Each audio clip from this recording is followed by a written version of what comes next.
their country. Ken Rudulph is live in Elk Grove with more details. Good morning, Ken. Hey, good morning to all of you. American Legion Post 233 has been doing this here in Elk Grove. This is now their third year.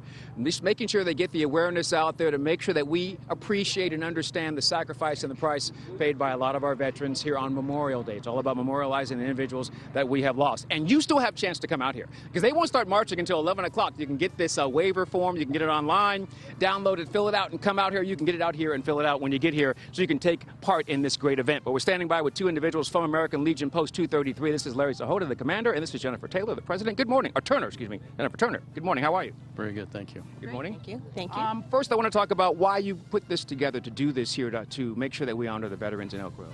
Well, it started about 3 years ago with our national commander, and he asked us to do a walk in remembrance of the fallen soldiers. So that's what we've started to do. We want to bring awareness to all the veterans in Elk Grove and, of course, the fallen veterans today. And so today you're going to have a ceremony because people are already gathering down there, the other end of the cemetery. You'll have that ceremony today, and then you'll begin the march at 11 o'clock this morning right here on the main street. Yes, sir. Okay, and also, I don't know if you guys were able to catch this, and if you could come back around this side, Scott.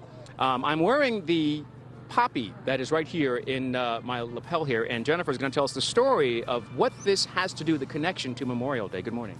Good morning. With our poppies, the auxiliary hands these out every year in May to represent the fallen, and it's our token and our tribute to those to memorialize them. Our veterans that are housed in the VA hospitals across the nation make these by hand, and we hand them out, and we donate the proceeds to go back towards that.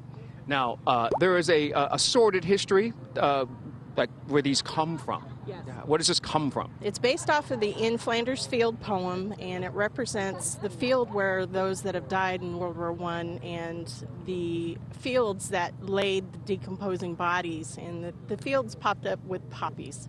So that's where we came up with the symbolism to represent the fallen.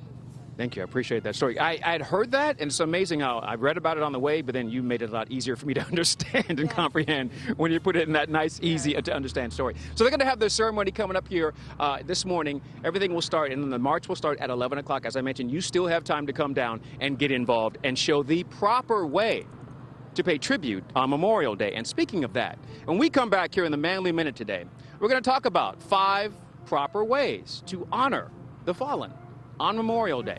It's not the same as Veterans Day. A lot of folks get that confused. We'll clear it up coming up a little bit later on this morning. In the meantime, back to you in the studio. All right. Thanks, Ken. Appreciate that so much this morning.